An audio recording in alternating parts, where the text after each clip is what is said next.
Nauwi sa barilan ng drug operation ng mga otoridad sa Santa Rosa, Laguna, 2 ang patay sa insidente. May ulat on the spot si Ian Cruz. Ian? Yes, Rafi, 2 patay nang magsagawa ng drug buy-bus operation ang Santa Rosa, Laguna Police na nauwi sa bakbakan na umabot ng tinatayang 1.5 oras. Bandang alas 5 na madaling araw kanina, nakabili ng 3,000 pisong halaga ng shabu ang police asset ng PNP sa mga suspect na sina Fahad Tamundong Ampuan at Antonio Pelicano na siya umanong nag-abot ng droga.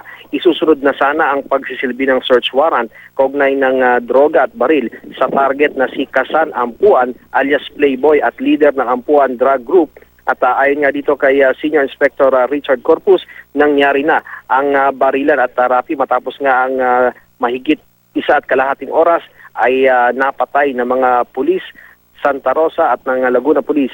Ito nga si Ampatuan at kanyang tauhang si Omar. Maraming mga bala at baril, Rafi, ang nakuha dito sa lugar ng pinagyarihan at ang buong bahay niya ay puno ng mga CCTV cameras na seguridad daw ng mga suspect para hindi mapasok agad ang kanilang lugar, Rafi. Maraming salamat, Ian Cruz.